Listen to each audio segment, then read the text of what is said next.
నిజామాబాద్ జిల్లా మంచిప్ప గ్రామస్తులు గులాబీ పాలకులపై మండిపడుతున్నారు. రాష్ట్ర ప్రభుత్వం మంచిప్ప రిజర్వాయర్కు రీడిజైనింగ్ ప్రారంభించిందని, ప్రభుత్వ నిర్ణయంతో 9 గ్రామాలు తండాలు పూర్తిగా కొట్టుకుపోయే ప్రమాదం ఉందని ఆవేదన వ్యక్తం చేస్తున్నారు. తాము రిజర్వాయర్ నిర్మాణానికి వ్యతిరేకం కాదని, కేవలం రీడిజైనింగ్ కి మాత్రమే వ్యతిరేకిస్తున్నామని అంటున్నారు. ప్రభుత్వం నిర్ణయం వెనక్కి తీసుకోవాలని, లేదంటే వచ్చే ఎన్నికల్లో బుద్ధి చెప్తామంటున్న రిజర్వాయర్ బాధితులతో మా నిజామాబాద్ ప్రతినిధి నవీన్ ఫేస్ టు ఫేస్. ఒకవైపు తెలంగాణలో ఎన్నికలు దగ్గర అవడంతో నిజామాబాద్ రూరల్లో మంచిప్ప రిజర్వాయర్ రగడ మాత్రం మొదలైందని చెప్పవచ్చు. అయితే గత ప్రభుత్వము 0.85 టీఎంసీల సామర్థ్యంతో ఇక్కడ రిజర్వాయర్ నిర్మాణానికి అప్పటి ప్రభుత్వం చెప్పాటగా ఇప్పుడున్న ప్రభుత్వము దీని రిజిడేషన్ పేరుతో కూడా మారుస్తూ 3.5 టీఎంసీలకు నిర్మాణం చేపడుతున్నట్లు కూడా ఒక నిర్ణయం తీసుకుంది. దీనికి సంబంధించి కూడా ఇటు మంచిప్ప గ్రామస్తులు పెద్ద ఎత్తున ఆందోళన చేపడుతున్నారు. అయినప్పటికీ కూడా ఇక్కడ మనం చూసుకున్నట్లు విద్యుత్ దీనికి సంబంధించి కూడా ప్రస్తుతం పనులు మాత్రం కూడా దాదాపు చేపడుతున్న పరిస్థితి కనిపిస్తుంది. అయితే దీనిపై కూడా గత కొన్నాళ్ళ నుంచి కూడా ఇటు మంచిప్ప గ్రామానికి చెందినబడి అనేక మంది గ్రామస్తులు కూడా ఆందోళన పడుతున్న పరిస్థితి కనిపిస్తుంది. దీనిపై మాత్రం మాట్లాడడానికి ఇక్కడ మంచిప్ప గ్రామస్తులను వీరు అడిగి మరిన్ని వివరాలు చెప్పండి. ప్రధానంగా ఈ రిజర్వ్ పేరు వల్ల మీకు ఎందుకు ఇబ్బంది ఏర్పడుతుంది, ఎందుకు ఆందోళన చేపడుతున్నారు? అసలు మాకు పాత డిజైన్ ప్రకారం అయితే మాకు ఏ అభ్యంతరం ఏం లేదు. ఈ ప్రాజెక్టు వల్ల ఏమవుతుందంటే మా ఉన్న భూములు పోతున్నాయి, అడవి భూములు పోతున్నాయి, ప్లస్ మా పట్టా ల్యాండ్లు కూడా పోతున్నాయి. దీనివల్ల మాకు పెద్ద సమస్య వచ్చి పడ్డది. ఈ పాత డిజైన్ ప్రకారం అయితే మాకు ఏ ప్రాబ్లం ఏం లేదు, చేసుకోవడానికి మేము అభ్యంతరం మేము చెప్పాము. పాత డిజైన్ కొత్త డిజైన్ ప్రకారం అయితే మేము ఖచ్చితంగా ఉద్యమం చేస్తాము. ఈ ప్రాజెక్టుకు ఖచ్చితంగా ఏ అయితే ఇప్పుడు వచ్చే ఎన్నికలు ఉన్నాయి చూడు, ఆ ఎన్నికలలో ఖచ్చితంగా మేము మాకు అనుకూలంగా స్పందిస్తే మేము ఓకే, అనుకూలంగా స్పందించలేరనుకో మేము కూడా పోటీకి సిద్ధంగా ఉంటాము ఎమ్మెల్యేకు. మీరు చెప్పండి, మనం ప్రధానంగా అయితే మొత్తం ఈ రిజర్వాయర్ వల్ల ఎన్ని గ్రామాలు ఎంతమంది ప్రజలు కూడా ఇబ్బంది పడుతున్న పరిస్థితి ఉంది? ఈ రిజర్వాయర్ రీడిజైన్ వల్ల 9 తాండాలు 3 జీపీలు అన్నీ నీట మునిగిపోతున్నాయి. ఈ మా జీవనోపాధి మొత్తం భూములు అన్నీ కోల్పోతున్నాము. ఏదైతే ఈ ప్రాజెక్టు వల్ల భూములు కోల్పోతున్నామో అన్ని ఇల్లు అన్నీ కోల్పోయినప్పుడు మా జీవనము మంచిగా ఉండదు. ఇక అన్నీ చేసి ఇప్పుడు జీతాలు చేసి అన్నీ చేసి భూములు కొనుక్కుంటారు, ఇల్లు కట్టుకుంటారు. అవే పోతున్నప్పుడు మేము ఏం చేస్తాము? పోనీ ఈ గవర్నమెంట్, తెలంగాణ గవర్నమెంట్ ఎక్కడైతే ప్రాజెక్టులు కట్టిందో అక్కడ భూ నిర్వాసితులు అంతా అన్ని ప్లేస్లలో ఉన్నారు. వాళ్ళ నుంచి వాళ్ళకి అన్నీ మంచిగా అందినాయి, మాకు అన్నీ ఇచ్చిర్రు, భూమికి భూమి ఇచ్చిర్రు, 2013 చట్టము అమలు చేసిర్రు అని చెప్పేసి వాళ్ళ నుంచి మీడియా ముఖంగా ఒకసారి మాట్లాడిపోయామండి. మేము కూడా ఇస్తాము. మేము ఆల్రెడీ పాత డిజైన్కి భూములు ఇచ్చినాము, సహకరించినాము. ఎప్పుడైతే ఈ రీడిజైన్కి మాత్రం మేము పూర్తిగా వ్యతిరేకిస్తున్నాము. మా మొత్తం జీవనమే స్తంభించిపోయినప్పుడు మేము దేనికైనా సిద్ధము, కేసులకు భయపడేది లేదు, అన్నిటికీ సిద్ధంగానే ఉన్నాము.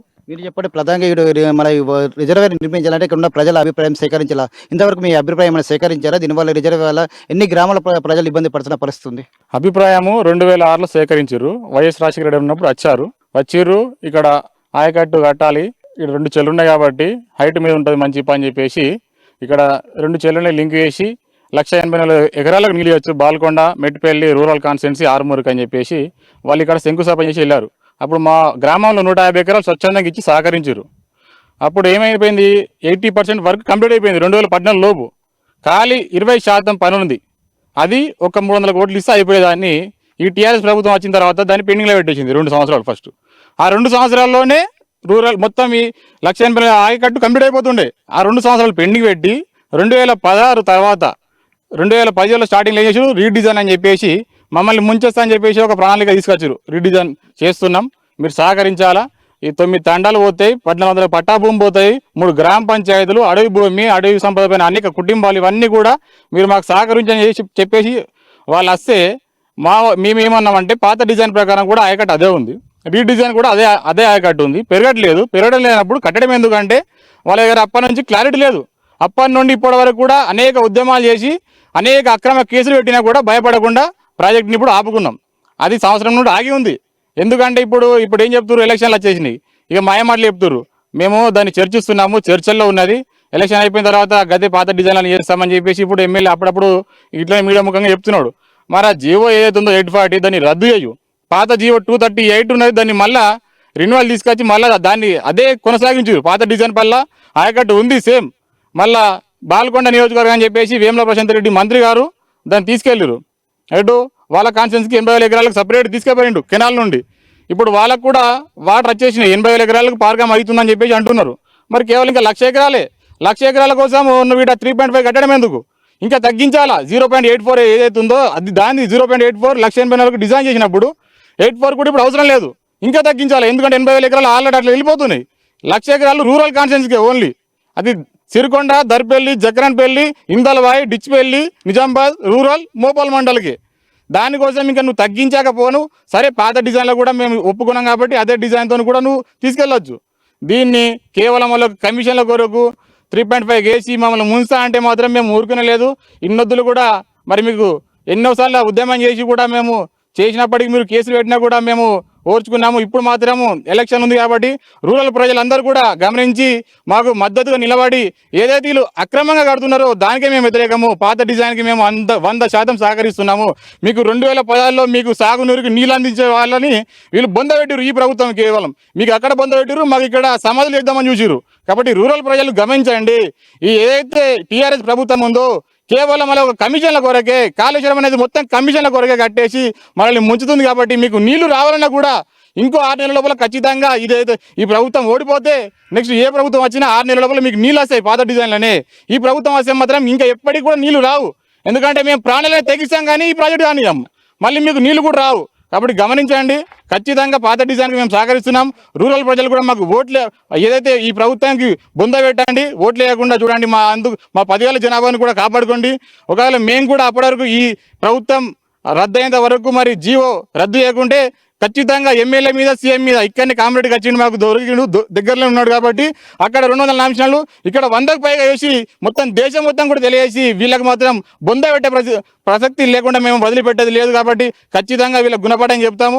రానున్న రోజుల్లో తొందరలోనే రీడిజైన్ రద్దు చేయాలా, లేదు పక్షంలో ఇంకా ఏం చేస్తామనేది వారికే మేము వదిలేస్తున్నాం. రీడిజైన్ పేరుతో 3.5 కింద టీఎంసీలో తీసుకున్నట్లు నిర్ణయం, దీనిపై కూడా మీ దగ్గర మీ దృష్టికి తీసుకొచ్చారు ఇక్కడ ఉన్న అధికారులు కావచ్చు, నాయకులు కావచ్చు.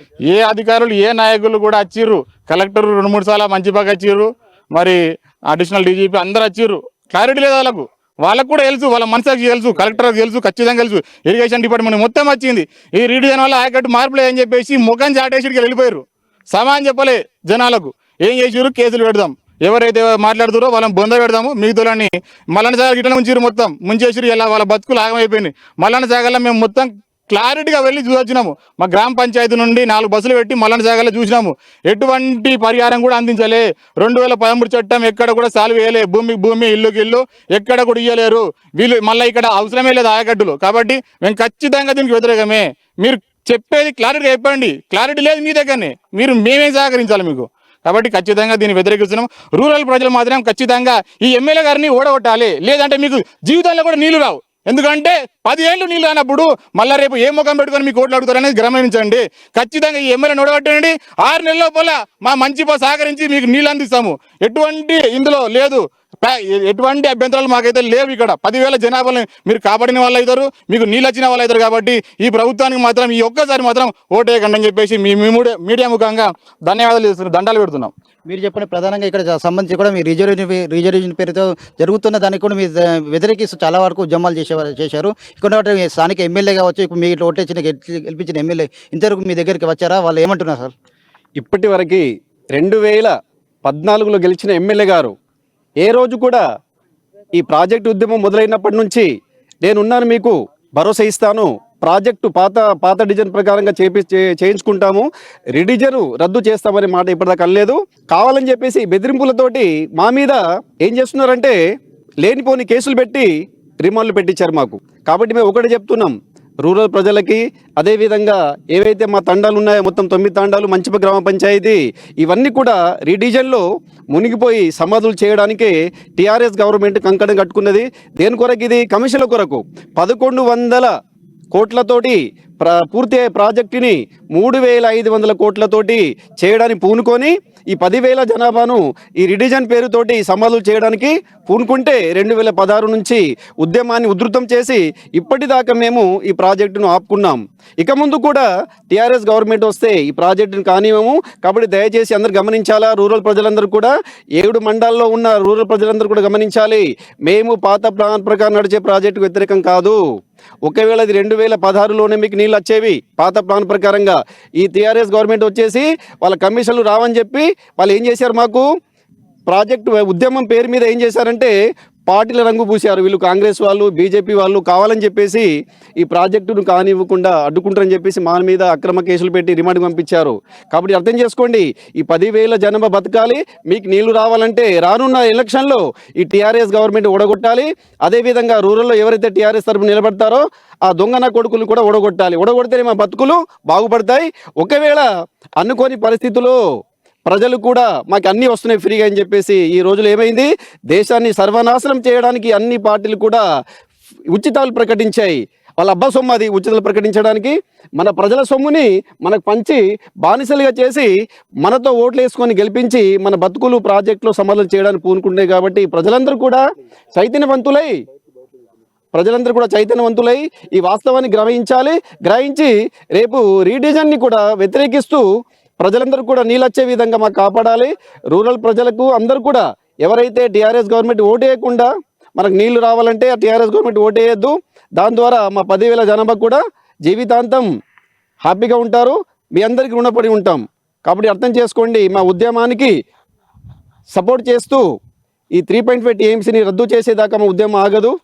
ఈ ఎలక్షన్లో మాత్రం టీఆర్ఎస్ గవర్నమెంట్ ఓడగొట్టాలని చెప్పేసి పత్రిక ముఖంగా మేము మీ అందరినీ వేడుకుంటున్నాం. ప్రధానంగా వీళ్ళు కూడా చెప్తున్నారు, వీళ్ళు తమ రిజర్వేయర్కు కూడా పూర్తిగా వ్యతిరేకం కాదని చెప్పి కేవలం ఏదైతే రిజర్వేషన్ పేరు రీడివిజన్ పేరుతో కూడా 3.5కి తాము వ్యతిరేకమని చెప్తున్నారు. అయితే ఖచ్చితంగా దీనిపై నిర్ణయం తొలగించుకోకపోతే ఖచ్చితంగా రానున్న ఎన్నికలకు మాత్రం ఇక్కడ బీఆర్ఎస్ పార్టీకి ఖచ్చితంగా బుద్ధి చెప్తానని చెప్పి ఏదైతే ఇటు ఒక కవితని ఇటు ఆర్మూర్లో ఎంత పసుపు రైతులు ఎలా అయితే ఓట్లు వేసి సీఎం కేసీఆర్ కూతురు కవితని బొంద పెట్టారో, ఇక్కడ ఉన్నటువంటి స్థానిక ఎమ్మెల్యే కావచ్చు, ఇటు పక్కన కామారెడ్డిలో ఉన్నటువంటి సీఎం కేసీఆర్ కూడా పెద్ద ఎత్తున కూడా ఇక్కడ ఉన్నటువంటి తాము రైతులమంతా కలిసి నామినేషన్ వేసి మరి కూడా ఇద్దరికి తగిన గుణపాఠం చెప్తామని చెప్పి కూడా రైతులకు మాత్రం చెప్తున్న పరిస్థితి మాత్రం కనిపిస్తుంది.